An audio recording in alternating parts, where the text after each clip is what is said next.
talk about client sales calls. So sales calls can be pretty daunting, especially if you don't yet have much experience with them. But it's such an important part of your sales process. So I want to share with you 5 top mistakes that you want to avoid to increase your conversions and build trust with your clients. And I'll even share a couple of short scripts with you, so make sure to keep on watching. So the first and big mistake you could be making is not actually preparing yourself for the call.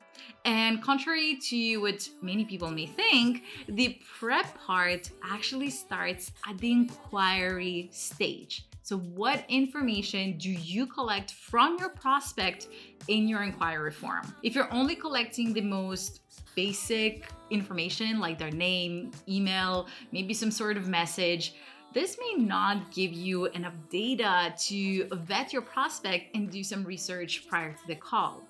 Instead, think about adding some additional questions that will allow you to get to know your prospect a little better and determine if you're actually a good fit for one another. So, for example, what is the client currently struggling with in their business? Does that align with your services and your offers? Are you actually able to find a solution to their problem, or is it completely unrelated to your services? Why are they interested in working with you in particular? Does it look like the client may be shopping around and maybe they're sending inquiries to multiple designers? Or are they interested in working with you in particular because of your skills, of your style? Maybe it's a referral, or maybe you share similar values. Do they have a website? You can tell so much about a business if they have an online home. So make sure to collect that information as well. And what is their ideal launch date? I prefer to ask my clients about launch date versus start date because a client may want to start immediately and launch their website in a week. And in that case, we need to adjust our clients' expectations and educate them on how long the project might actually take. Once you have all of that information, and don't make it too long, I mean, it's still an inquiry form at the end of the day. Once you have all of that information, you want to do some research to understand your client's business a little bit better, understand what are their weak points, how you could help them, maybe check out their social media, their website, and have a look at a couple of competitors to understand their market a little better. Now, with your prospects' problems and goals in mind, you want to write down a couple of ideas that pop to mind while you're doing your research that you can share with them on the call itself. So I call these golden nuggets, basically little actionable tips and advice that you can share with them to showcase your expertise and show that you have some great creative ideas and you know what you're talking about. And while you're at it, think about your past projects and whether there is one or two that is similar to that inquiry. How did you help them? What problems did you solve for them? What results did you get? And if needed, you can then showcase that case study on the call itself or add a link to the case study on your website in the follow-up email. We're going to talk about that in a second. All right, the second mistake many people make on the sales call is speaking too much. Whether it's speaking about your amazing self, about your services, your past client, your children, your dog, whatever it is. Speaking too much or rambling and trying to fill in all the silence is a stressful response and can really show how nervous you are to your client, which can be seen as a lack of confidence in yourself and your services. So instead, you want to lead the conversation, but let your prospect do the talking. Do not try to fill in every silent second. By letting your client speak and carefully listening to what they're saying, you can pick up on their vocabulary, the vocabulary that they use to express their goals, to talk about their problems, their expectations, which you can later use in the proposal. Speaking of leading the call, mistake number 3 is not having a script to follow during the call. So every sales call has an objective to evaluate what your client needs and to validate that your solution is the best one to help them with that. And a script helps you guide your client through the journey of understanding what their current state is, so their point A, where they want to be, their point B, and that your solution is the bridge in between.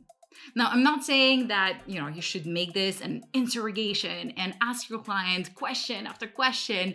No, a good sales call, or actually I prefer to call them discovery calls, a little less pressure, is when it flows like a conversation, where you naturally transition from question to question and collect the information that you need, but also demonstrate your expertise to your client.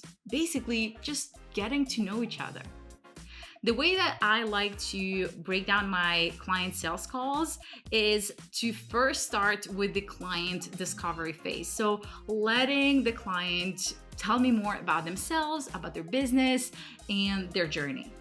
Then I want to understand what are they currently struggling with and what have they tried to solve the problem already.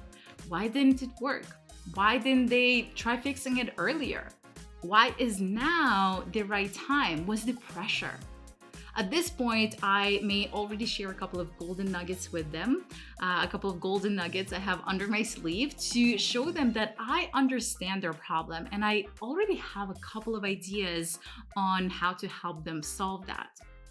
Then I'm going to share a little bit about my agency and my offer, particularly the solution that I believe will help them and what the process of us working together might look like. If needed, I may share about a past project that is similar to theirs and the results that we achieved for them, and then move on to the money conversation, which actually brings me to mistake number 4. Not talking about money or not being prepared for the money conversation.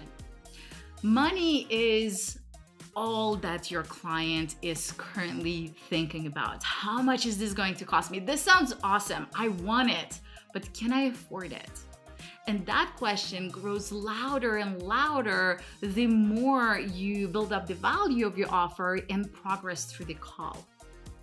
Many business owners are afraid of the money conversation and get visibly uncomfortable when talking about money or the client's budget. But you have to remember that it's just a part of the conversation. And you're not going to catch your client by surprise asking them about money. They know that this is going to cost them money. That's why they're here.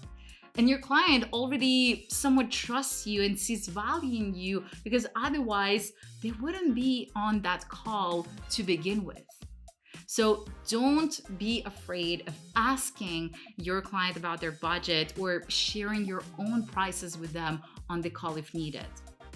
What helps is having some pre-made practice scripts or answers to some of the most frequently asked questions written down to avoid those surprising, uncomfortable moments and just avoid being caught by surprise.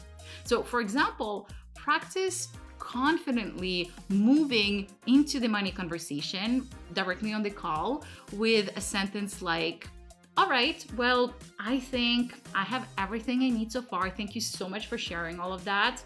With all that we've discussed so far, I'd love to hear what budget have you allocated for this project." And in the same way, think about what would you say if the client mid-call suddenly asks you, "Hey, this sounds great, but how much is this going to cost me?" What would you reply to them? Do you have maybe fixed prices to share, or maybe a price range? Or maybe you'll tell your client that you need to look at your notes in order to provide them with a specific investment figure. Whatever it is, you want to have an answer practiced and maybe written down so you're not caught by surprise.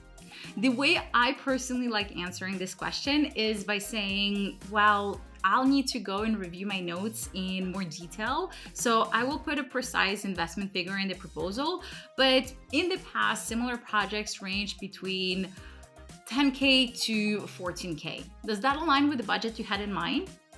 That way, you don't really give them an exact figure yet, but you also open the floor to further discussion, money conversation, and potential negotiation. All right, and the final mistake you may be making on sales calls is being too slow after the call. Your client is probably on a huge high towards the end of the call. They're so excited to hear more. They're so excited to see your proposal. They're so excited to potentially working with you. You don't want to lose that momentum and you don't want to leave them hanging for too long. So follow up directly after the call with a quick recap email to thank them for their time and set expectations about what's next. And don't take too long to deliver that proposal. I personally prefer to send it within 24 hours or less because I'm aware that this is currently the only thing that is standing between me and my client actually working together. So I take an hour or so after the call to edit my proposal, to personalize it to my client's goals, showcase an estimated timeline of us working together, put in the investment for the project, and what are the next steps that my client needs to take to make this official. All right, so there you go. These are 5 of the most popular mistakes you want to avoid on sales calls. So let's quickly recap. Number 1, not preparing yourself for the call, and that starts when you collect the right information at the inquiry stage. Number 2 is speaking too much instead of letting your client speak, to pick up on that vocabulary and how they actually express the problems and their goals. Very valuable information. Number 3 is just winging it without a script to follow. I'm not saying you need to interrogate your client, but you definitely want to have some sort of outline to follow in order to lead the conversation with confidence. Number 4 is avoiding the money conversation or not being prepared to answer money-related questions. So write down a couple of answers to some of the popular FAQs that your clients may be asking you and practice answering them. And finally, number 5 is not following up quickly enough after the call and losing that momentum. You've done the hard work already. Now it's time to finish off with a cherry on top and be quick in delivering your proposal. So I hope that you found those tips valuable, and with time and practice, you will start enjoying the client sales calls and convert more clients in the process. And if you have any of your own tips or maybe some questions about how to nail your discovery calls, your sales calls, then feel free to share them in the comments, and I will see you in the next video. Big smile.